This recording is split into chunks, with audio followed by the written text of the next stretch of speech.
put away your goddamn cell phone and watch the movie.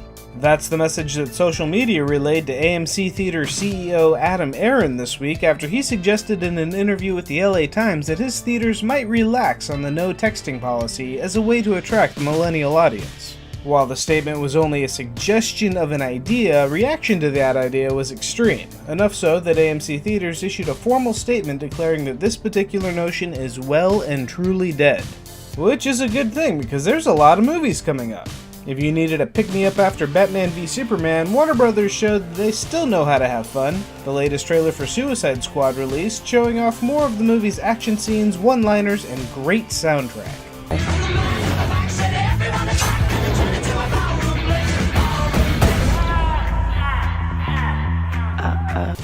Meanwhile, get ready for more Batfleck. Reports out of CinemaCon this week confirmed that Ben Affleck will be directing and starring in a standalone Batman movie.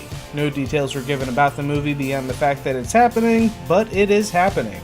Over on the Marvel side of things, the new Spider-Man reboot has a name. Spiderman Homecoming will still be produced by Sony Pictures, however it will feature the Spider-Man introduced in Captain America Civil War, take place within the Marvel Cinematic Universe, and generally get developed by the Marvel Studios crew. But before Spider-Man, we have Doctor Strange, whose first trailer just hit the web. This character seems to be a risky play for Marvel. I'm not sure they'll be able to sell a movie about an arrogant jerk who sustains a life-changing injury, vanishes from civilization for a while, and comes back a superhero. It's not all about the movies though. Good news on the Netflix front. The Defenders, which will see Daredevil, Jessica Jones, Luke Cage, and Iron Fist come together, now has showrunners. Daredevil Season 2 showrunners Doug Petrie and Marco Ramirez will handle The Defenders, with Drew Goddard staying on as an executive producer. In other adaptation news, Paramount and DreamWorks have released the first image of Scarlett Johansson in her role as the Major in the live-action Ghost in the Shell movie. The image showed off the aesthetic of the movie while simultaneously reminding people that Johansson is not Japanese and they should be upset about whitewashing in Hollywood.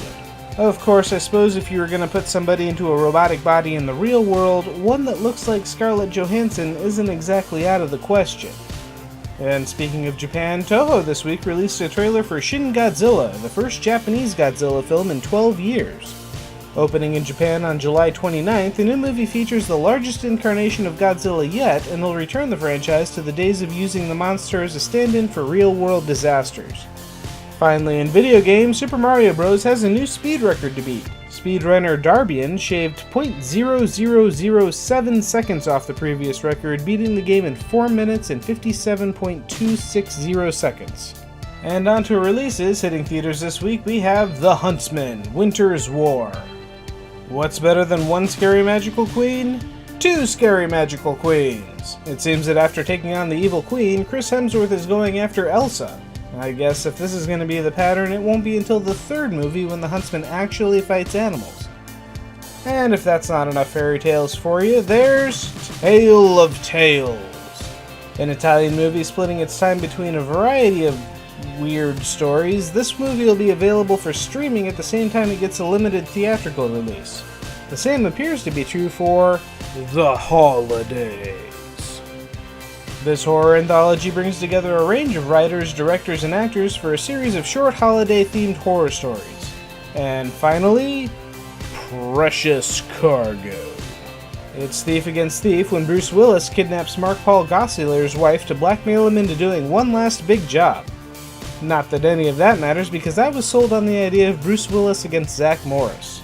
For video games this week, Star Fox Zero is finally coming out for the Wii U. We'll finally get to see if Nintendo figured out how to make players aim on one screen and navigate on the other without making both a frustrating experience. At the same time, Star Fox Guard, a tower defense game, will be launching as a companion title. And before we get to this week's PC releases, I should mention Final Fantasy IX, which had a stealth launch last week.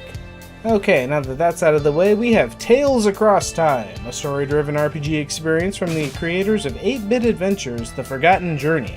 This game looks like a poor man's Chrono Trigger, but even a poor man's Chrono Trigger is worth a look. Next up, we have the Banner Saga 2, which, and this may surprise you, is not part of the Candy Crush Saga franchise. Go figure. This sequel to the original indie hit will tie into its predecessor, with the choices you made in the previous game affecting the way the world is in the new one. Then we have IS Defense. Set in a future where ISIS got way out of hand, the only way to stop the threat is with old school arcade shooter action. And if that's getting too real for you, maybe try your hand at Melty Blood Actress, again current code, because if you're a 2D anime-inspired fighter, it's the law that the name of your game has to be as nonsensical as possible. And finally, March of the Living. This zombie survival roguelike describes itself as a combination of FTL and The Walking Dead, and judging from the trailer, that's a pretty apt description. And that brings us to this week's awesome video.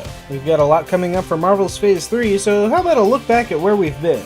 Clark Zoo cut together this retrospective of Marvel's Phase 2, showcasing the highlights of the latest series of movies. Second chances don't come around all that often. This is your chance. Doesn't matter what you did, what you were. If you step out that door, you are an Avenger. And that's everything for this week, so what do you think about texting in the theater? Let me know in the comments below. Be sure to like and subscribe, pass this video around to your friends, and have a great week.